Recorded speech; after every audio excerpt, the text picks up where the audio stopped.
You're listening to the DolphinsTalk.com podcast, the longest-running Miami Dolphins podcast on the internet. We're always in control. And when you say Miami, you're talking to my ball. Cause we're the Miami Dolphins. Miami Dolphins. Miami Dolphins #1.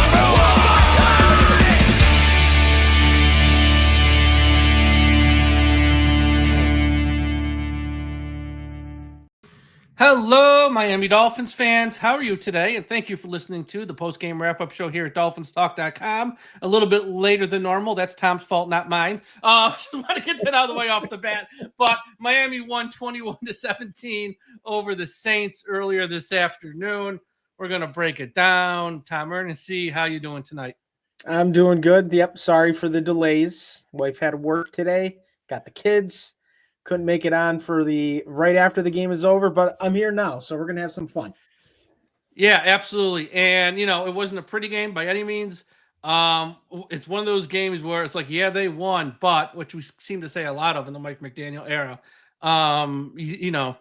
it's a win, I guess, and puts Miami to 5-7, still keeps them alive in the hunt, as the kids say, even though they're really not in the hunt.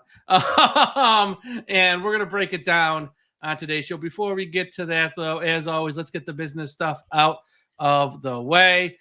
This show is brought to you by Caneswear. Everyone go to the website, caneswear.com. It's officially holiday shopping season. If you need something, you need any Miami Dolphins apparel or something for the home or something for the car, something for the office, go to caneswear.com. If you're in South Florida, stop by their shop, 2655 South University Drive in Davie, Florida. They have all the apparel for the Miami Dolphins, the Hurricanes, the Heat, the Marlins, all the teams in South Florida, and of course the Stanley Cup champion Florida Panthers. Go to caneswear.com. They ship internationally as well. So if you're not in the United States, don't worry. Caneswear.com is the place to go. Check them out first before you go to some other sites, honestly. Dolphins Talk Extra. We got 2 sales going on right now. From now till the end of the regular season. So after their final regular season game against the Patriots, if you sign up for Dolphins Talk Extra, patreon.com/Dolphins Talk. Put in the promo code DTXmas, and it's your first month is $1. So your first month, you sign up for $1. If you don't like it, you can cancel. But if you sign up, your first month is $1. Patreon.com/Dolphins Talk. Promo code DTXmas. If you want to sign up long-term, this is a great sale. And this only goes till Monday night. This is a Black Friday through Cyber Monday sale. So Monday night at, 11:59 p.m., this one stops. Use the promo code BF25. Sign up for a year, 50% off, which is really cheap because we don't charge that much. So patreon.com/Dolphins Talk. 2 promo codes. One is only good till Monday night. 50% off a 1-year subscription was the promo code BF25. And if you just want to sign up month to month, sign up right now with the promo code DTXmas, $1 for the first month.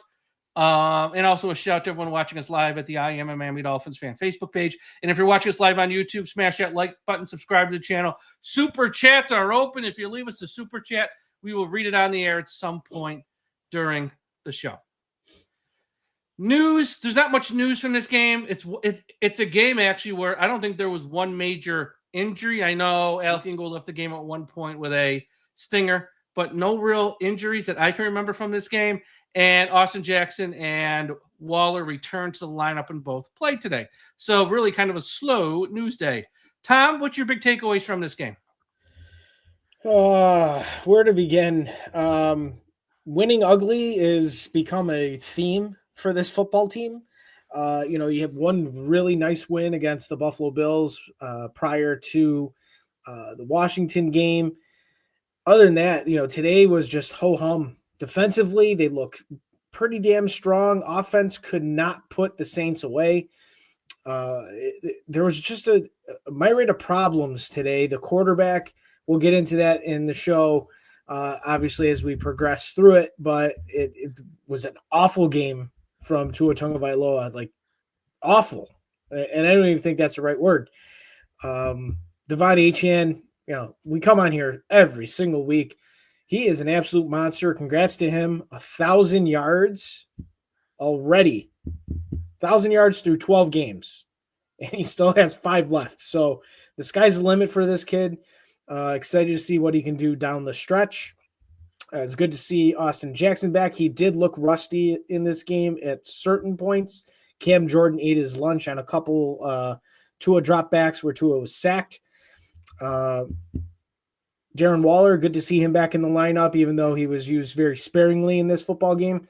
Hopefully he ramps up over the next week so he can play a lot more against the New York Jets. And defensively, it was a nice game. In my opinion, across the board on defense, I thought the defensive backs were fairly decent. I thought Minkah Fitzpatrick looked like all-pro Minkah Fitzpatrick in this football game, and the pass rush was getting home a little bit. Chop Robinson had a very nice game. I think this was his best game of the season, and I don't even think it's close based on all the other games. But big picture takeaway: this team is still very, very long way to go to even consider themselves playoff contenders. They played a team that was an absolute train wreck, who are starting a second-round rookie quarterback. And the Dolphins quarterback of 6 years was outplayed by the second-round rookie quarterback in his own place. That's the takeaway on it. It was a very frustrating game to watch, but nonetheless, the Miami Dolphins get to 5-7, have won 4 out of their last 5. And they continue their march to whatever it's going to lead to. So, good win. Win is a win. But for me, it was ugly. Yeah. As I said at the top of the show, the Miami Dolphins won, and it seems like we say that a lot in the Mike McDaniel era, where there's very few times you come away with a win where you feel great about it. Look, if you're a fan who wants to put their head in the sand, just be naive to everything and just be like, well, they won. That's all I care about. Great. Be that fan. That's fine. If you want to have an open and honest conversation and dig a little bit deeper and pull back some layers from the onion and talk about how this team just continues to come out unprepared at times and play sloppy football week after week. Yes, Miami beat the Bills a couple weeks back, and it was the best game that they played all season. It's probably the best game they played in like 3 years, honestly. That's the exception, not the norm. Since then, they have played 2 sloppy games versus Washington and versus the Saints today, 2 teams that aren't very good. And they were lucky to win both those games. They were lucky. And if they will continue to play that way, like we saw them play versus Washington, then have a week off, and they'll play versus, they're not going to win another game this year. This was their last win. In my opinion, I think it kind of is their last win this year, because they're not going to win at the Jets, who are, newsflash, playing a little bit better. They're not going to beat Pittsburgh on the road in prime time in the cold, and who knows, it'll be wet, rainy, snowy, which God forbid our team sees any bit of weather. They just fold up shop and just mail it in. They're not going to beat Tampa. They're not going to beat Cincinnati in that offense, and they probably won't beat the Patriots either unless they rest this team, with how they're playing now, is not going to win one more game this year. And this is classic Mike McDaniel. His team will win versus teams that are bad. Most of the times look poorly in the process. But, they win, but it doesn't hide all the warts and mistakes this team really, really has. This Saints team came in today the worst offense in the league, scoring the least amount of points. In the second half, we had a hard time stopping the Saints and that rookie quarterback who really ain't that good. And you sit here watching this game in the second half, well, how does this happen? Why does it always happen to Miami? Mike McDaniel, who lost another challenge today, it's the same mistakes week after week after week with this guy. I don't know how they bring this guy back. That's a whole different conversation for a different day. But he is a terrible head coach. And yes, they won today, but that doesn't change the fact he's still a terrible head coach. That's the first big takeaway. The second big takeaway, and yes, this is after a win, and I'm sorry because the truth hurts. Tua was awful. That's why he was as bad today as he's been in any game this year, including the multiple games where he's thrown 3 interceptions in games. He can't move at all at this point. He is a cigar shop wooden Indian. He can't move to save his life. He was 12 of 23, 1 interception, lucky to have 1 interception. Could have had more than 1 interception. Sacked 4 times, no mobility, 55.9 rating. And this is against one of the worst teams in the league. He passes high, low, left, right. He was all over the map. It's year 6. He's holding this offense back. He's holding this team back.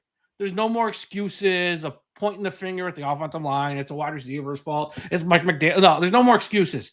He ain't any good, folks. He ain't any good. And look, they might be stuck with him next year. Fine. If that's the case, next year's a wasted year. So let's just keep it 100, not hating, stating. There were some positives in this game. Achane was great.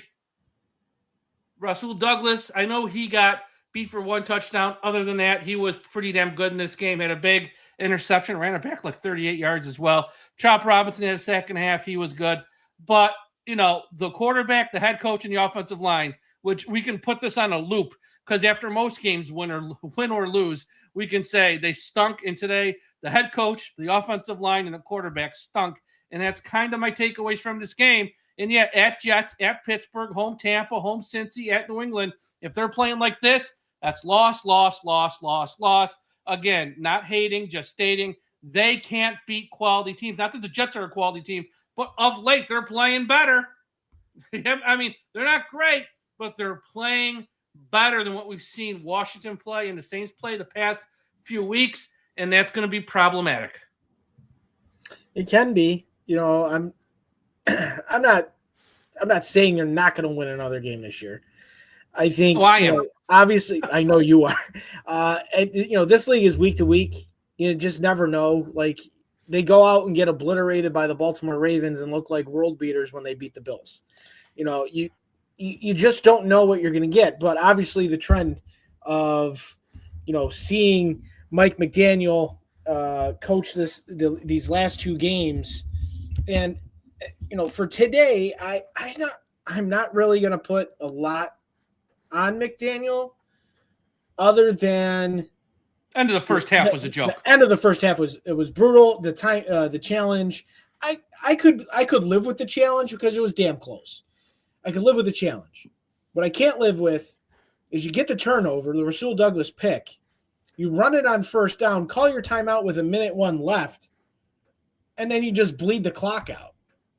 That to me, it was terrible. And you and I had a sidebar chat in regards of the reasoning behind it. Won't get into it now. No, let's get into it now. He don't trust the quarterback. He thinks the quarterback's going to screw up with a minute to go, and he wanted to at least make sure he had 3 points. He doesn't trust, and why would you trust the quarterback? He's been awful this year. I mean, people can say, look, I know for years it's been this wild thing on social media, love to or hate to. They've been fighting like cats and dogs. I've never gotten into that. I'm just keeping it real, folks. If you watch these games this year, he's been terrible this year. That doesn't mean he's always been terrible. I'm talking 2025. He's been terrible. And with a minute to go and a half where he's got a field goal locked up, he don't trust him not to turn it over. So he's like, you know what? Run out the clock. I'll kick my 3. I'll be happy with a nice little lead. Let's go in halftime. If he had a real quarterback someone who he could trust, he's running plays. He don't trust them. Period. Yeah. I'll agree to disagree, like we talked about earlier. What's your logic? He just wanted a field goal? You're 47. It seems like it. Hey, you got the ball at the 40-yard line, you get 9 yards on first down and call a timeout, and then you come out of the timeout, and then you run the football again, which bleeds the clock out. He was playing for a field goal. Why not go for the jump? Well, then he's an idiot, or he doesn't trust the quarterback. Either way, it's bad or worse. We can spin it however we want. You have your opinion in regards of he doesn't trust the quarterback. I have my opinion that he's just an idiot in certain situations. And in that situation, after you pick up 9 yards, you get on the football. And whether you run it again or you throw it on that down, which on 2nd and 1, I think you throw the football at that point, and you can maybe conserve your timeout. So then the offensive playbook opens up. Instead, you run it after the timeout, and then you bleed the clock out. It's just foolish. It's foolish to do that. And, they left points on the field. A lot of it has to do with the quarterback. He was very inaccurate in this football game. You can blame Mother Nature and the rain falling all you want. There are a lot of throws that he should have had. The one to Julian Hill that was kind of behind him. That was an easy pickup for a first down in the second half. Julian Hill dropped it. That throw was behind. All right. The throw to Jalen Waddle after the turnover, the strip sack by Minka Fitzpatrick. He throws it into double coverage. How do you not see the safety there? How do you not see the safety there? Yeah, Waddle beat his guy, but there's a guy over the top, and again, a lot of his interceptions this year is him forcing the football into double coverage down the football field. Why? Why continuously do that where you're trying to punt it on first down? It's as good as a punt. That's what they said a couple of weeks ago. That was a bullshit excuse. That's a head coach protecting him. Look, he's just not good. I mean, I know people are trying to dive into this. Has he had too many hits? Has he had too many head injuries? He's not the same player anymore. It's folks, save your time. He just ain't that good. Period. Some guys are great. Some guys are good. Some guys are above average. He's ordinary, average at best. And this is the play of an ordinary or average quarterback. I know in years past he's looked better, and that's fine. But he's never actually ever been great. He's just looked way better when he had he's had Hill around him and some other weapons, and he had Hunt in front of him blocking. But let's just pull it all the way. At this point in year 6, this is it. This is who he is, and it ain't gonna get better in time. This is who he is. He ain't that good, and he's gonna force stuff. He can't avoid anybody. All mobility's lost. He's not that athletic to begin with, and whatever little bit he had, it seems like is gone.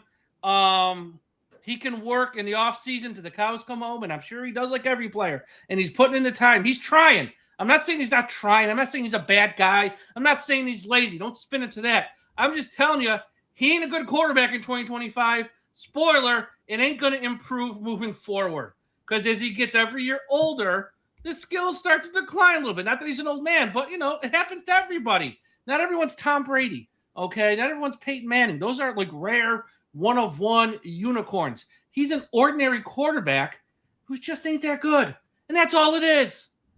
Yeah, someone in the chat popped up and said his hip injury is probably degenerative.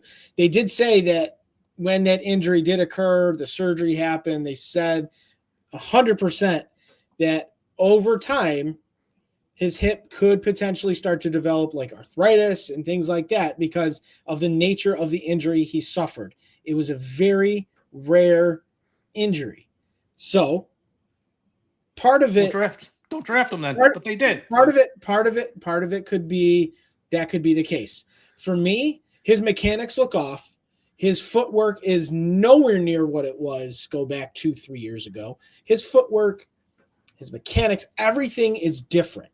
So whoever he's training with now is not doing a good job training him and keeping his footwork intact, because a lot of these throws that he's missing on this year, the intermediate passes, the long ball, it's like there's nothing on it. Like he's just not who he has been years past, right? I'm not saying all world, all beater quarterback, but he was a pretty damn decent quarterback for years. And at the end of last year, when he got hurt, when they said it was his hip, and my wheels were spinning saying, oh, that's not good.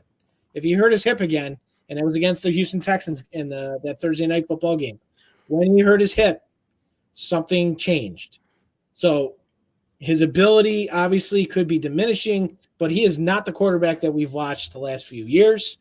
He has definitely taken a step back.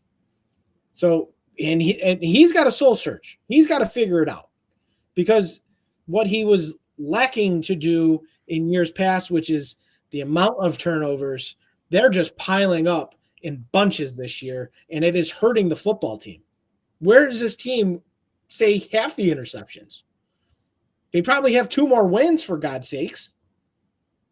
He's got to look within himself, but at this point of the season, it's too little, too late. They're trying to claw themselves out of a massive hole, which they dug themselves into in 2020, in 2021, in 2024. They dig themselves these holes. They can't get out of them, or if they get close to getting out of them, they just blow it late in the season. So I don't know. It's very frustrating to watch. I've been a very avid Tua supporter for a long time. Today was probably the most frustrated I've been with him as the Miami Dolphins quarterback, and that says a lot because I have a high tolerance of pain watching this football team, and I went through many years of watching bad quarterback play. This was very difficult for me to watch. Yeah, I mean, I'll say this. I'm under no, and look, if you're a fan who's sitting here thinking they got a chance to make the playoffs, God bless you. I wish I thought like you. I wish I was wired like you. God bless you. Root for them to win every game. To me, even if they win every game, the tiebreaker situation because of how many losses they have inside of the AFC right now, it's just not going to happen. But with that said, I want him to play out as long as he can here. I want Mike McDaniel to just keep going at this point because let them show the world who they really are. And because the only way, if you're a fan of the Dolphins, not a fan of Tua, not a fan of McDaniel and his little funny jokes at press conferences that people think are cute. If you're a fan of the Dolphins and the logo and the history, and you want to see this team actually win something of consequence someday before we're all in the dirt, these guys need to get out of town as fast as possible. So let them continue to put up stinker after stinker on the sideline and at quarterback because maybe at some point the owner's eyes will be open, which I doubt, but I'm hoping for a miracle, that they'll actually move on from one or both of these guys here sooner rather than later. The head coach I'm hoping for this offseason, the quarterback's a whole different ball thing. Who knows there? But neither one of them are any good at their jobs. Chris Greer was really bad at his job. Chris Greer's gone. Okay. Now we move on to the head coach and the quarterback. The quarterback's complicated because the contract, we know that. I don't even want to dive into it. But the head coach really needs to go. And these meaningless wins versus Washington and the Saints, which are so ugly, which are just littered with like rookie mistakes. I mean, head coach rookie mistakes. They're just littered with them all throughout the game. And if this owner falls for this fool's gold, look, we were 1-6, and Mike, he got us finishing pretty strong. Yeah, who did you beat? None of it was impressive outside the win versus the Bills. It's like, don't fall for this. It's all bullshit. This team is just not prepared. They come out sloppy, mental mistakes all the time. And the quarterback just isn't any good. And as I've been saying, he might be on the roster next year because it's a contract that's impossible to move and no one else is going to want this guy. That doesn't mean you got to play. Don't mean you handed the job. It's an open competition with Quinn Ewers and whoever you draft or whoever you sign, whether it's Joe Flacco you bring in or whoever, I don't know. Someone bring in Minshew because he'll be on the market again. It's an open competition, okay? Because at some point you just got to accept the reality of the situation that this guy stinks and he's just not a good quarterback anymore. And, Hill ain't coming back to Miami. Waddle will be here. But other than Waddle, who knows what we'll have at wide receiver. Waller, we'll see if he's back next year. I don't know. Kind of depends on who the new general manager is and who the new head coach is. If there's a new head coach. If it's Mike McDaniel, I'm sure he'll be back. If it's a new head coach and a new GM, I'm sure he won't. This is who they are. And people saying Minshew is worse garbage. Like, Tua's great. Folks, wake up. Tua's closer to Minshew and those guys than he is the elite. That's what you guys start wrapping your head around this stuff. It's like, don't call other people garbage when your quarterback is like tied for the league lead in interceptions. I mean, it really blows my mind how people still are drinking the Kool-Aid with him. Just watch the games. Watch the game versus Cleveland. Watch the game versus the Ravens. Watch the game versus Washington. Watch the game today. Watch the games early. I'm not saying go after. I'm saying, okay, I'm not going to fight with the chat. Guys like Minshew. Yeah, because that's who we are. We have no salary cap space. And you're stuck with this guy. And you need someone else to come in and actually try and push him. And I'm sorry, you're not going to get a big name. You're not going to go out there and get Mac Jones, who everyone's going to want Mac Jones. You're not going to get him. You're going to fight over the Flaccos and Minshews and Kirk Cousins of the world to come in here and maybe push Tua and light a fire under his butt to say, you know what? I'm not going to just hand you the job. You might actually lose the job if you continue to play like this. That's what's needed, okay? If you're not going to get rid of them, that's what's needed. And I know none of the names are exciting, but we don't have cap space because the GM, who everyone defended, Chris Greer's cooking, screwed you over. Okay, he screwed you over for years to come. So every time someone went online, Chris Greer's cooking, he was actually screwing you over, and now you got to live with the ramifications for at least one season. Oof. So this is our future in the short term. It sucks. I know. Start to accept your reality. I kind of don't want to, but I know I will. You know I'm right.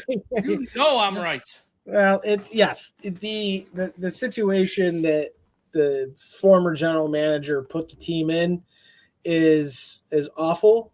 We don't know who the new GM is going to be. We don't know how this is all going to look going into 2026. But I've been in firm belief that Stephen Ross is not going to cut a check for $99 million to say goodbye to Tua. I'm in firm belief that is not going to happen. So he's going to be here next year, but I am fully open to any quarterback coming in and having a full-on competition. And if Mike McDaniel wants to continue to keep his job and keep, having Stephen Ross fall for the banana in the tailpipe, he wants to bring a quarterback in that he can, whether, he's getting something out of Quinn Ewers or he wants to bring in somebody maybe he's worked with in the past, whatever it could be. He needs to push Tua to the brink, because if you don't, this is the type of play you're getting out of him, right? Okay. I got to bring back a segment, Tom. Dumb comment of the day. It's been weeks since we've done this, but here's our dumb comment here by Dade Wave. Sorry, Dade. Dade, you're going on blast. So because he had 1 year with a lot of interceptions, no one cares what Tua did in 2022, 2023. No one in the NFL cares what you did 2 or 3 years ago. So this ain't 1 year. It's the most recent years. We should get Minshew. I didn't say get Minshew. I said get someone like Minshew. If it is him, fine. A career backup who is older, someone like that. You know why? Because we don't have the money to get someone better. Baker Mayfield threw for 20 touchdowns or 20 interceptions and improved. Tua's not Mayfield. Mayfield also won a road playoff game in Pittsburgh with Cleveland. Stop comparing Tua to guys who's actually won something and then went on, maybe had a dip in their career, then turned it around. Tua ain't that guy, okay? If Tua would have won a playoff game in 2022 or 2023, it'd be a little different. He'd get the benefit of the doubt.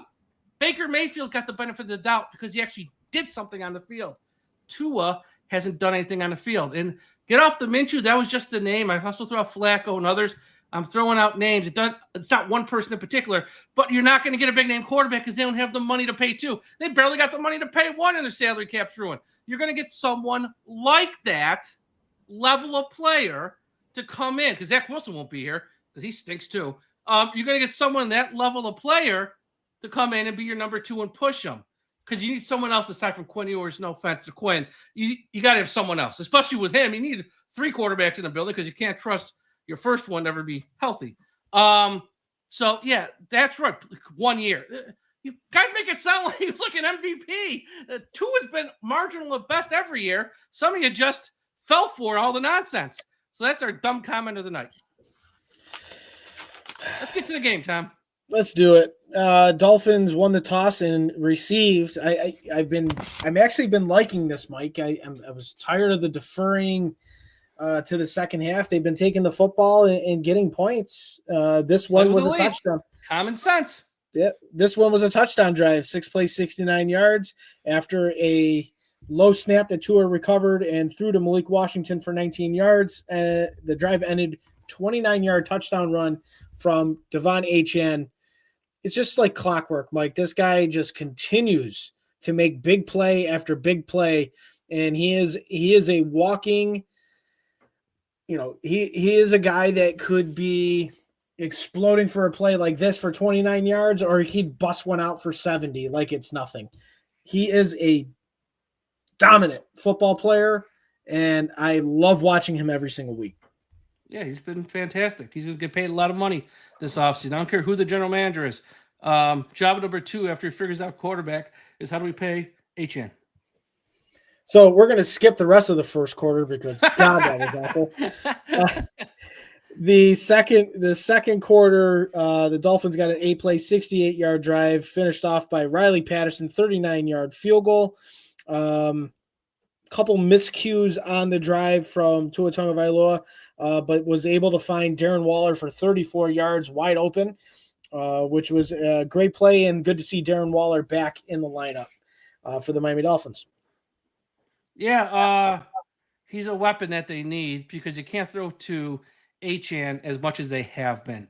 They needed someone else to be a weapon to throw to. So having now Waddle and Waller and Achan helps things a little because as much as we like guys like Washington, a wide receiver, he's really at best he's a number 3, and that's even really pushing it a little bit. Nick Westbrook, I mean, he's done nothing this year. Nick Westbrook and Kenny and Cedric Wilson is who he is. He's Cedric Wilson. So having Waller back does help the passing game a lot. And he's a big target, and he's great in the red zone. So good to see him back. Turn back the clock moment on the very next possession after a first down run. Minkah Fitzpatrick comes off the left edge and hits Tyler Shout, which was a fumble, and Zach Sealer recovered and gets a 5-yard return. Minkah Fitzpatrick, like I said, a turn back the clock moment. He looked like all pro Minkah in this football game today, Mike.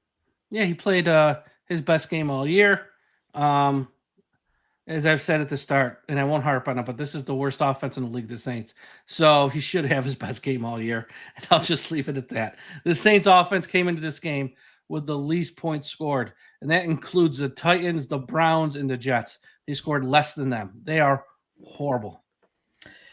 It didn't really matter because we've already talked about it. The very next play, Tua threw it a double coverage, intercepted in the end zone.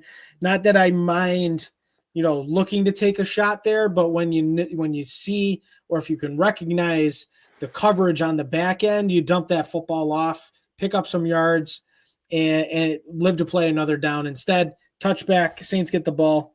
Again, didn't matter because they went 3 and out, got 0 yards on their drive. Riley Patterson, Jason Sanders is not coming back at all. No, he's not coming back. It's done. Riley He's Patterson coming back next year. Yeah, he's done. Riley Patterson, 25-yard field goal to complete the drive. The Dolphins could not punch it in after getting it goal to go from the 10-yard line. But Riley Patterson makes a huge, not a huge kick, but he has been very reliable for the Miami Dolphins this year. Yeah. He's far cheaper, and he will be here in this job. I don't care who the head coach is. I don't care who the GM is.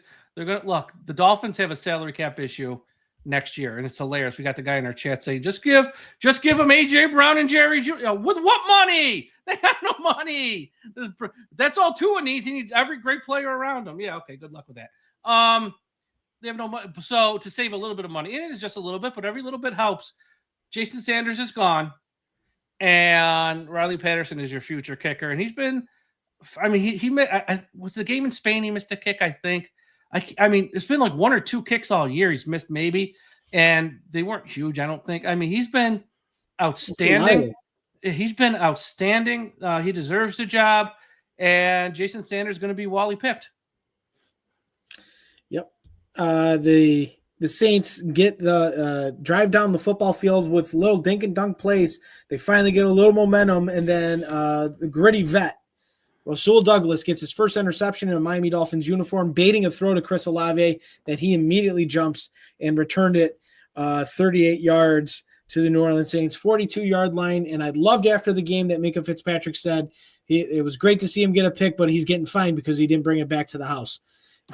He got chased down by an offensive lineman. So whatever that fine is, it's going to be hilarious. But I will say this great play by Rasul Douglas. Great play. And it's not just him. I see this a lot, and I've seen it a lot the past 2 weeks, watching various games in the NFL and also in college. I understand why safeties and corners aren't wide receivers, because when they do make a play like this and get the ball in their hands, they do not know how to run to open space to get to the end zone. They always run towards traffic. It's like, what do you – some of this – and look, I know it's not as easy. Sitting on your couch, it ain't so easy. I get it. Some of the stuff is like painfully obvious. It's like, if you go right, there's literally all green and no people. If you go left, it's a crowd of people. They go left. And I see a lot of corners and safeties do this. It's like they have no vision. I think they're so excited that they got the ball in their hands. They don't know what to do.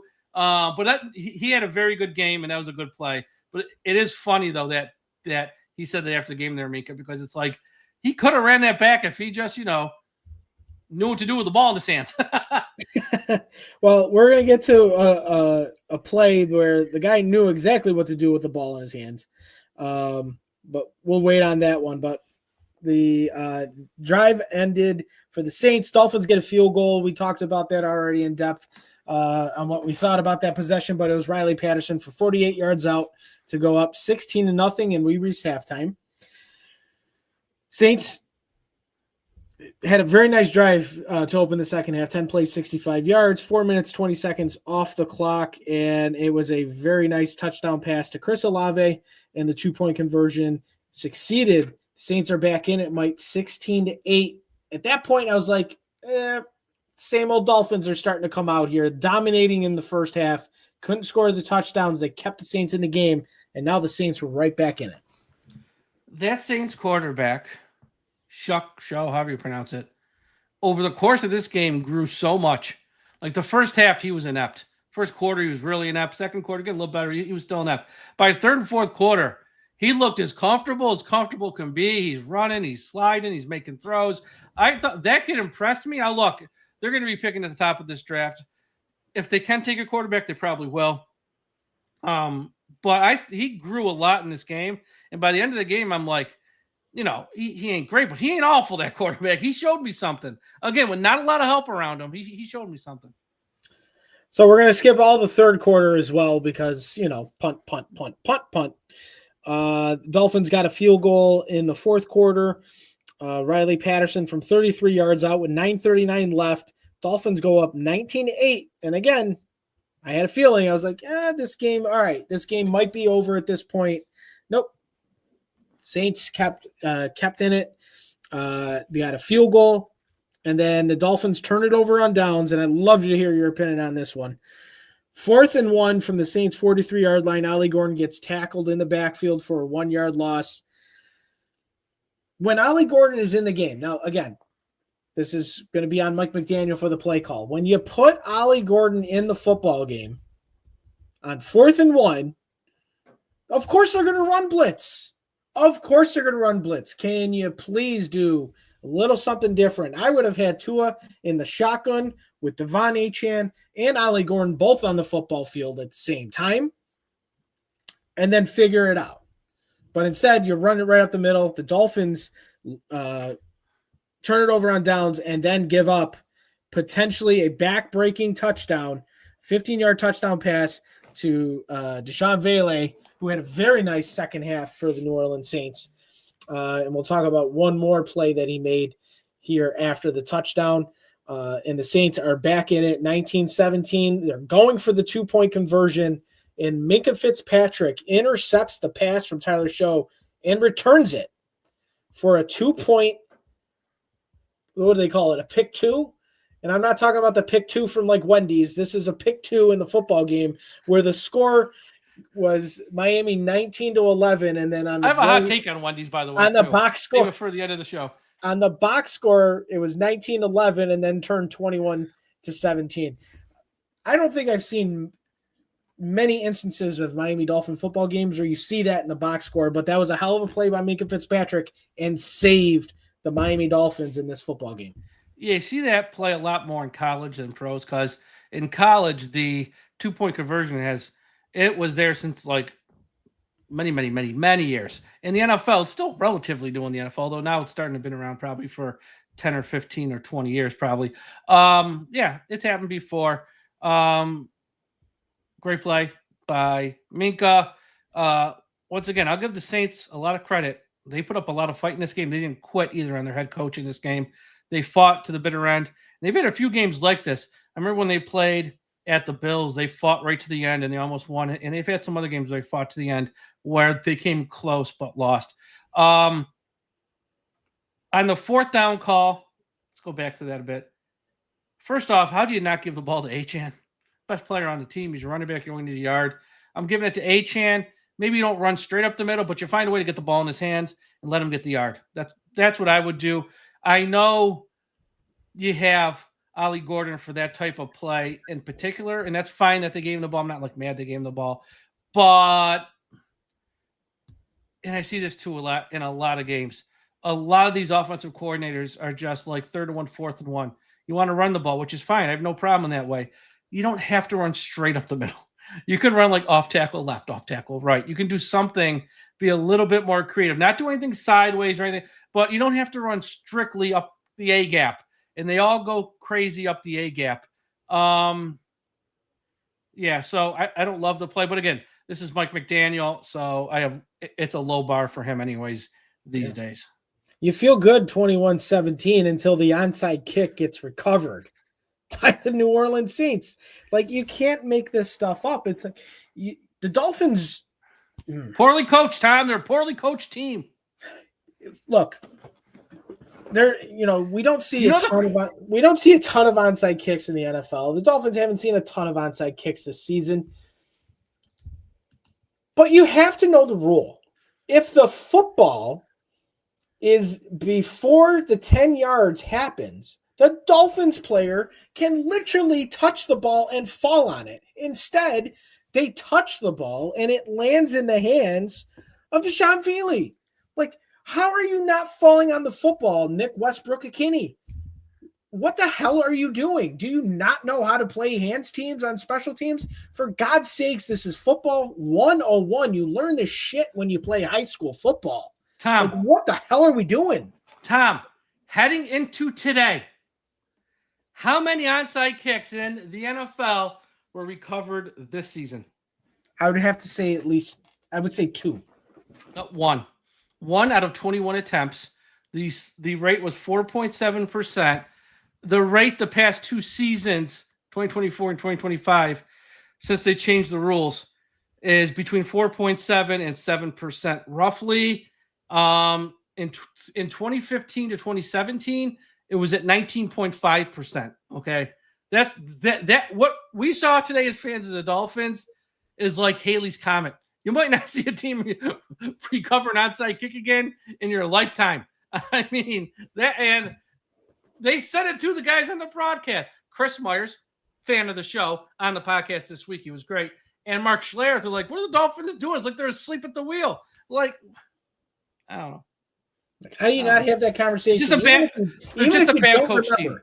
Even if you don't remember, how are you, Craig Aukerman, this special teams coach, not getting your guys that are about to go out on the hands team and say, if the ball is on the ground before the 10 yards, fall on it. Fall on the football, because as soon as that happened, I was like, oh shit, here we go. This game is going to fall apart in front of our eyes. And it started that way. A 10-yard pass on first down, 9-yard pass on second down. Incomplete on 4th and 1. They tried the sneak. The Dolphins were able to get the stop. Chop Robinson with a huge play to preserve the Dolphins getting the win over the hapless Saints, 21-17. Let me ask you a hypothetical real quick.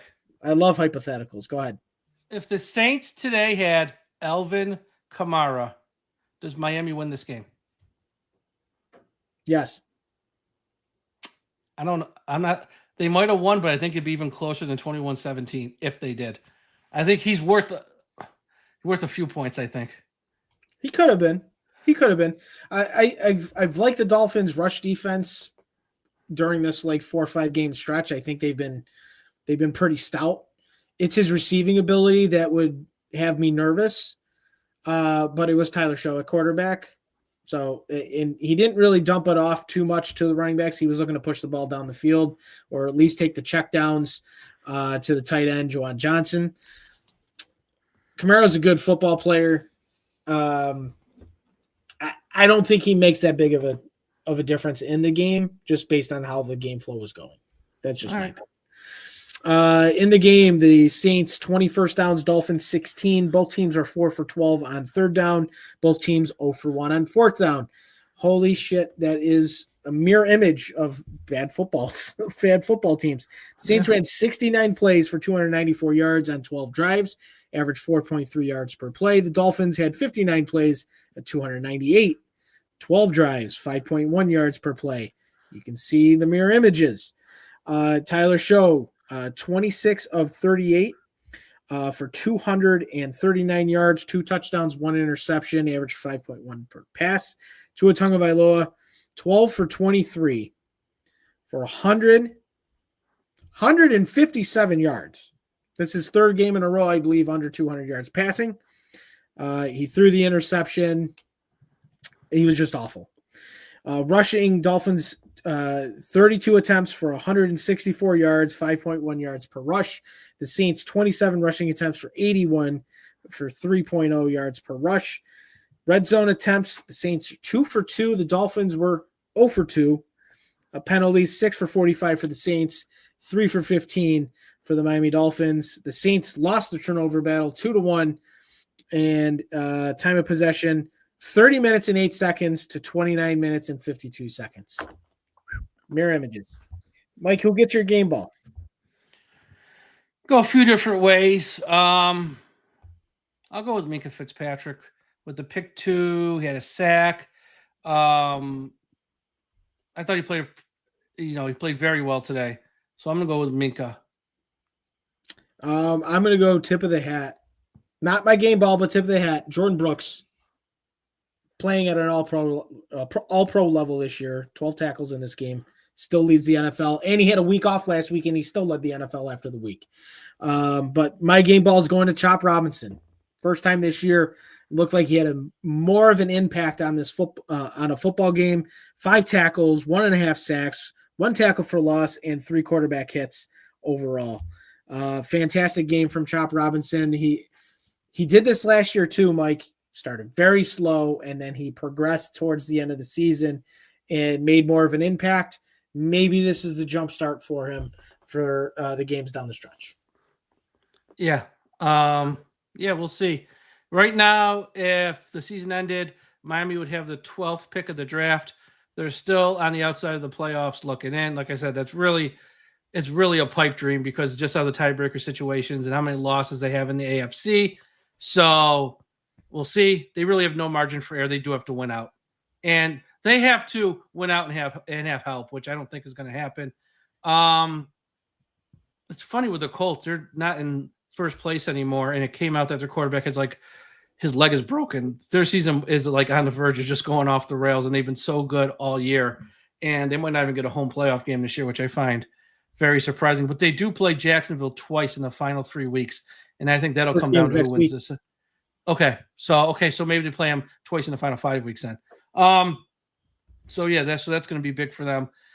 But right now the AFC looks like if you had to bet a buck, either the Patriots or the Broncos. I think that's what the AFC is going to come down to. I still don't think the Chiefs are dead, but the Chiefs, with every loss, makes it tougher. They got to get to Christmas night. Christmas night, Chiefs at home for Sean Payton and the Broncos. They need to have that game matter. Not so much for the West, because I don't think they're going to win the West.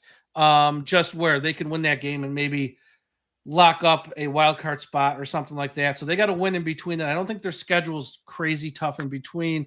Let me check here real quick. I think their last few games, Colts Cowboys, were somewhat tough. You know what? It's not that easy either. So Chiefs got Houston at home, at least on Sunday night next week. Chargers at home, at least it's home. At the Titans, that's a win.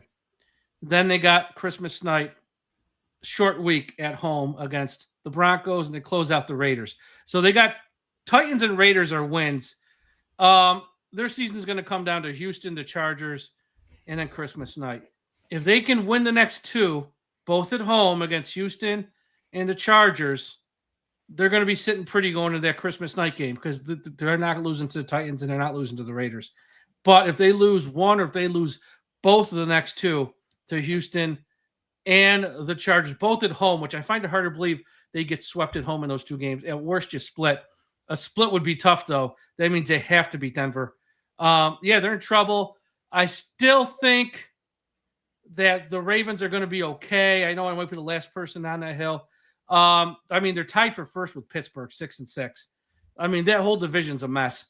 I still think the Ravens will be okay at the end of the day because I like them more down the stretch than I do Pittsburgh. Pittsburgh with Rodgers, to me, here's Pittsburgh. They got to play at the Ravens next week. That's a tough one because you got the Ravens are going to have a long week, and you got Pittsburgh is now on the road. Home versus Miami, Pittsburgh, I think they'll win. Then they got at Lions. That's going to be tricky. At the Browns are tough out with that defense. and then they close with the Ravens at home. So they still got to play each other twice too. So it'll work itself out there. But I don't think the Ravens have as tough a schedule. They don't have the Lions on the road or Cleveland on the road. Not that Cleveland's great, but Myles Garrett will put you through it. Yep. Ravens schedule is, oh, wow. Ravens schedule, Pittsburgh, obviously, at Cincinnati, Patriots. You know what? Their schedule's just as tough. Their schedule, they got Pittsburgh twice, at the Bengals, at the Packers, home Patriots. So that North, who the hell knows how it's going to play out? I really don't know. I don't think Cincinnati has enough to get back in it. They still got to play at the Bills, Ravens, at Miami, Arizona, Cleveland. So it gets a little easier for them at the end. But yeah, AFC is pretty wide open this year. But I do think Broncos or Patriots as of right now. In the NFC, Tom, I'm not buying the Eagles anymore. And I know the Rams lost today, but I'm still all in on the Rams. I think Rams, San Francisco, Chicago are the teams to watch there. Yeah, it's going to be interesting down the stretch. The one thing, starting in the AFC that's kind of eye-popping is there's 3 teams. Every team in the wild card spots are 8-4, and the team on the outside looking in is getting healthier, and that defense is tremendous, is the Houston Texans. And the Bills need to be careful. And that's a team that needs to. That was a big win today for them. Big win for them. They needed it, but that was an ugly, ugly, ugly win. Just, kind of like watching the Dolphins play sometimes, but they're better. The Bills have very tough games down the stretch in 2 weeks. I believe, or is it next week? They play the Patriots. And the Patriots can lock up in the New division. England. In New England. Yeah. They can lock up the division by beating the Bills. But the Bills also still have to play the Philadelphia Eagles. Okay, here's their schedule, though. Their schedule, the Bills, they got Cincinnati at home. That'll be a tough game for them because Cincinnati's offense is for real. Then they got to go to the Patriots. Then they got to go to Cleveland. And I think both their offensive tackles are out for them right now, the Bills, which if that's the case, Myles Garrett might get the sack record that day. And he will get the sack record that day. Or he will get that this year. Then they've got home Eagles, which it's home at least for them. And then they close out Jets at home, which should be a win, you think. So they got to try. Yeah, they better not lose to Cincinnati and the Patriots. They better not lose those two. No, their next 2 are going to be big for them. Yeah, they have to get to 11. There's no room for error, no more margin for error for the Buffalo Bills. They went through a really rough stretch. Yeah, they beat the Tampa Bay Bucks. Yes, they beat Pittsburgh, but they struggled mightily against the Dolphins, and they struggled massively against the Houston Texans. So the Bills need to be careful. They just need to keep giving the ball to James Cook, because that is the recipe for winning in Buffalo, is giving James Cook the ball more frequently, and Josh Allen can play with the lead, right? But if they get behind, then he starts to get cute and try to do Superman type stuff. They get in trouble. They get in big trouble. So, and their defense is very suspect. I am not sold on their defense. They played a bad Pittsburgh football team today. Aaron Rodgers got hurt. Mason Rudolph looked like crap. They got the win. I'm not impressed. Impress me by beating Cincinnati as handily as you did Pittsburgh today, and then go to New England and beat them in Foxborough. That might change my opinion on where the Bills are going to go, but they're going to be fighting tooth and nail down the stretch just to stay in the playoff picture. Granted, they'll be a dangerous playoff team with Josh Allen at quarterback, but they could be in some trouble. For the Here's NFC, the thing with the Bills. Yeah, Hold on, real quick on the Bills. Everyone's talking about how their window is shut, and it might be. I don't think it's shut. I think they're going to have one crack after this year to fix this. And if I were them, as soon as it's all done this season, pick up the phone and call up Philadelphia and get AJ and get that wide receiver before he goes to the Patriots in a trade. Get AJ Brown to the Bills. That's number one. Second thing, I don't know how many picks they got and all that good stuff. Just draft everybody on defense, because they just need a big-time wide receiver to go with the quarterback and the running back. That offense will be fixed with a big-time wide receiver. That's why they wanted Waddle. They're not dumb. They know what the issue is. So that's what they need to do, and then just fix everything on defense. They're dumb by not giving up the pick for him. Yeah. I don't know if that would have mattered. I think Miami would have had cold feet anyways at the end of the day. I don't know if they would have traded him. I don't think they would have. I would have I don't done know it. if they would have, but giving from the NFC perspective, it's wide open and it's very top heavy there. You got the Packers, you've got the Eagles, you got the Bears, which is a huge game next week. Green Bay and Chicago next week, one of their first of two meetings down the stretch. That's going to be very fun to watch. And you got the Rams, and San Francisco ain't dying. San Francisco. They're not dying, even though they lost their edge rushers, all their edge rushers on the season. They're still winning football games. That's a well-coached football team. And I hate to say it, Mike. I hate to say it. The Carolina Panthers, they got a chance. They got a weak division. They might win that division. They might win it. Tampa Bay looks off. I mean, Mayfield's hurt. I mean, they're going to get healthier. Bucky Irving came back today, but Carolina's that one team, that fun football team that's on the rise. They're winning games. They're winning ugly. That was an impressive win against the Rams today at home. That was very impressive.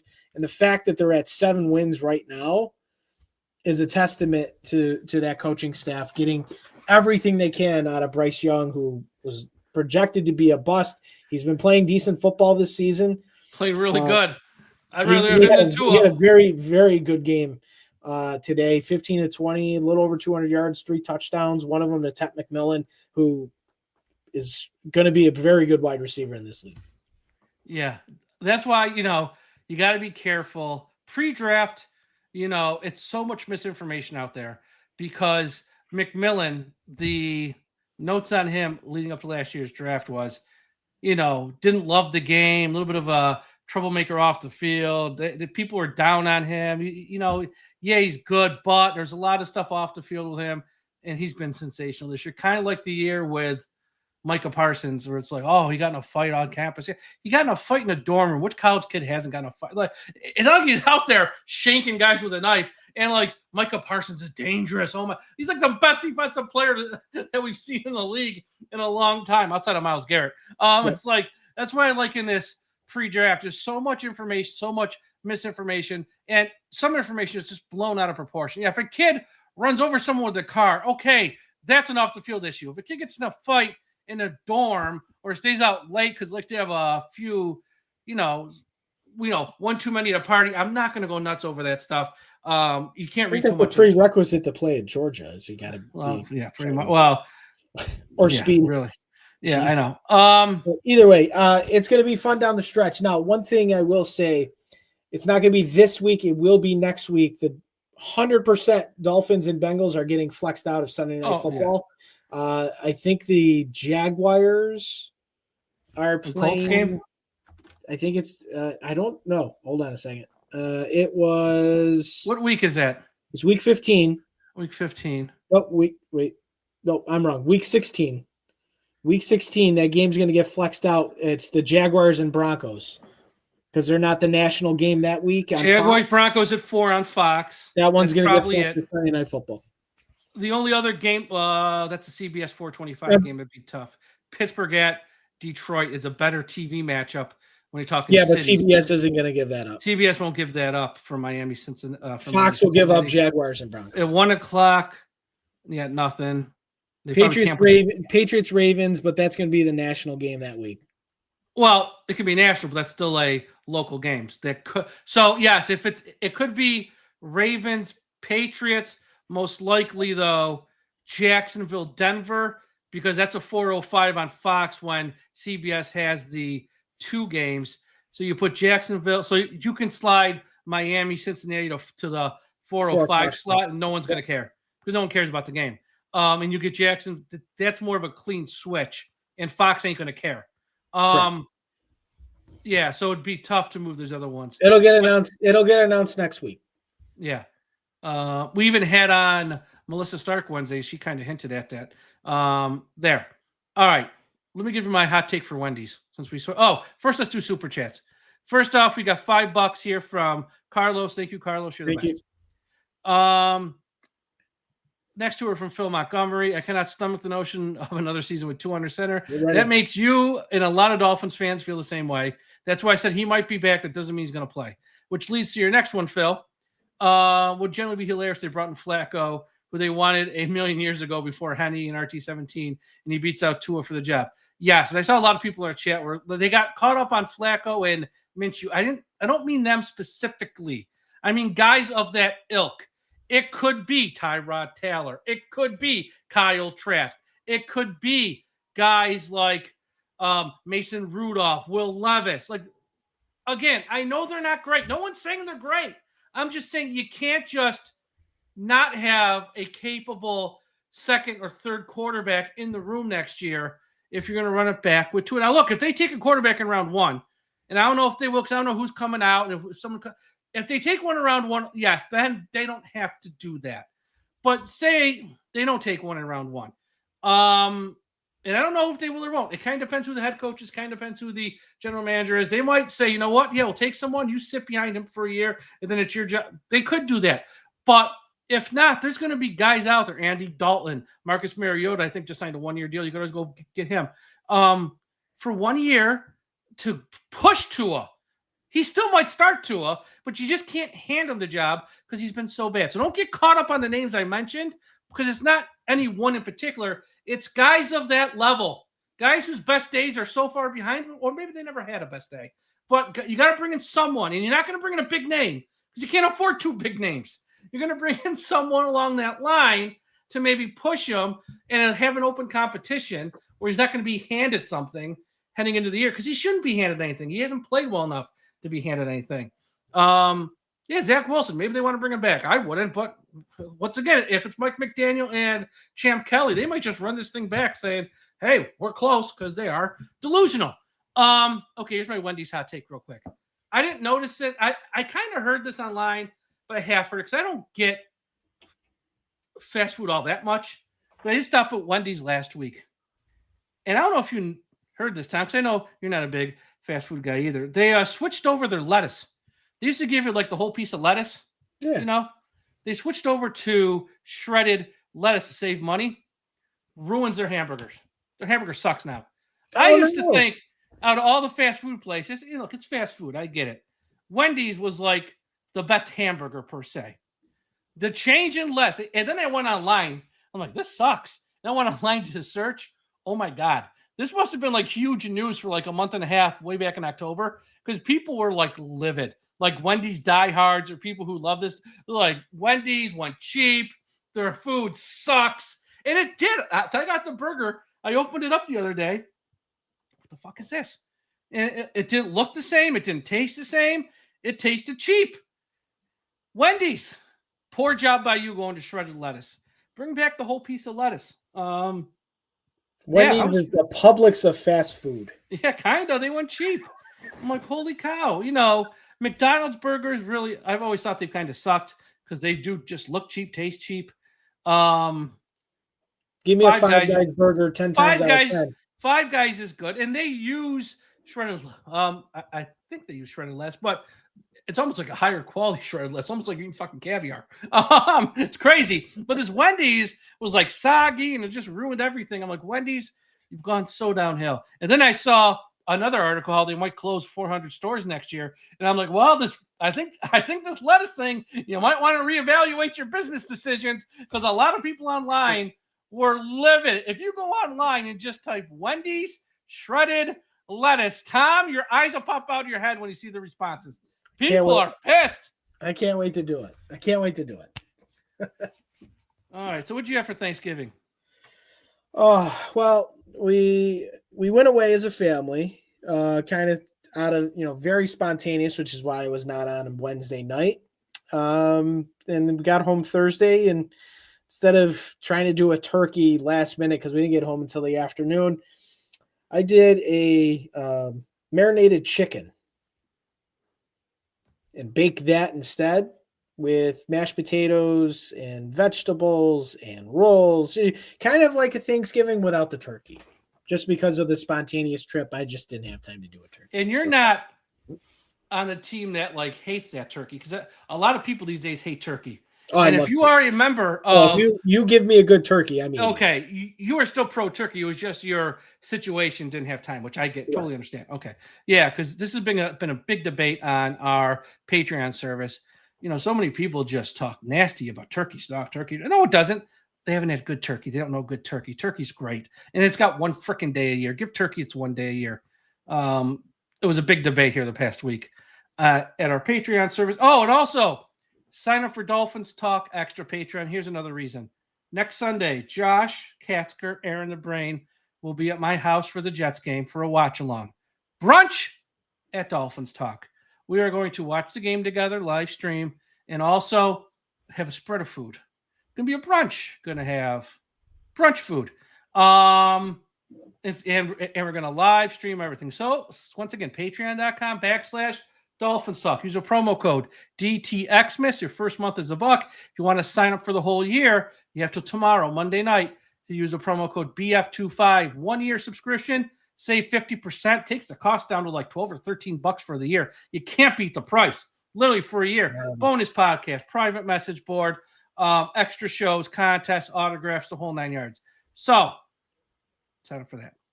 Everyone, have a great Sunday night. Have a great Monday. We'll have a full slate of shows coming at you this week. Everyone, when you're on the road, I know the weather's starting to turn in certain parts of the country, a little slick, a little slippery. When you're on the road this week, please don't forget that we must put an end to highway profanity.